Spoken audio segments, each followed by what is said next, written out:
भक्ति मार्ग और ये ज्ञान मार्ग, ये दोनों मार्ग जो है ये ईश्वर की प्राप्ति की ओर है। और सिर्फ ज्ञान मार्ग जो है वो सिर्फ और सिर्फ स्व परिवर्तन का है। अपने आप को परिवर्तन करके बेहद के परम धाम जाने का जो बापू जी ने ज्ञान दिया है हमने हमारे जीवन का परम लक्ष्य यही है कि हम बेहद के परम धाम वापिस पहुँचे, क्योंकि ये मृत्यु लोक है और यहाँ पे ये कलयुग के अंदर चारों ओर तमो प्रधान जो है ये वायुमंडल बन चुका है। और ये मृत्यु लोक में जितनी भी आत्माएं आई हैं इस धरती लोक पे, आप जितनी भी आत्माएं देख रहे हैं, चाहे वो स्थूल शरीर में हो चाहे वो सूक्ष्म शरीर में हो, उन सभी आत्माओं की एक ना एक दिन मुक्ति और जीवन मुक्ति जरूर होनी है।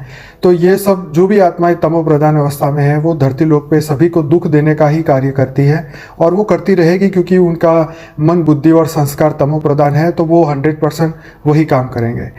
डिप्रेशन भाई इसीलिए आता है कि हम जब अपने रजो प्रधान अवस्था में होते हैं, तमो प्रधान अवस्था में होते हैं और कुछ पाने की चाहत में इतने अनंत शक्ति लगा देते हैं और फिर अगर वो इच्छा पूरी नहीं होती, चाहे वो प्रारब्ध के कारण, हमारे कर्म बंधन के कारण, तो फिर हमें वो अपने आप ही वो हमारी इच्छाएं हमारे पर हावी हो जाती है।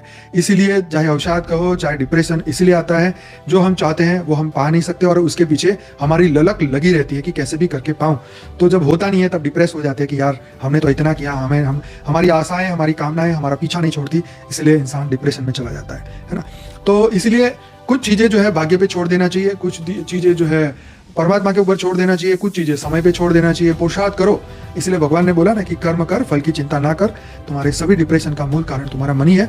मन को समझते नहीं, उसके ऊपर काम करते नहीं, तो फिर ये डिप्रेशन रहेगा रहेगा और रहेगा।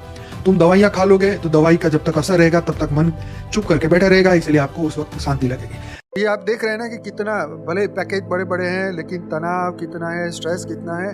तो अब लोग इससे निकलना चाहते। देखो तमो प्रधानता जब मनुष्य में आती है तो वो क्या बोलता है, मैं कुछ भी करके बस पैसे कमाना चाहता हूँ। लेकिन जब उसमें परिवर्तन आता है, जब रजोगुण से भी आगे सत्व गुण थोड़ा थोड़ा एंटर होता है, तो वो ये चाहता है कि भाई मैं जो लक्ष्मी कमाऊँ वो आसुरी लक्ष्मी ना हो, वो देवी और लक्ष्मी हो और उससे मुझे सुख और शांति मिले। तो वो क्या सोचता है कि मेरे को टेंशन वाला काम नहीं करना, मैं आसानी से आराम से अच्छा काम करूंगा, दाल रोटी खाऊंगा लेकिन खुश रहूंगा और भगवान का नाम लूंगा। तो ये जो समय है इसमें सतो गुण जो है लोगों के अंदर आएगा, चाहे वो आत्म जागृतता से आए, सेल्फ रियलाइजेशन से आए, दुनिया की गतिविधि देख के आए, स्व परिवर्तन से आए या वायुमंडल शुद्ध हो उसकी वजह से आए, लेकिन आएगा जरूर।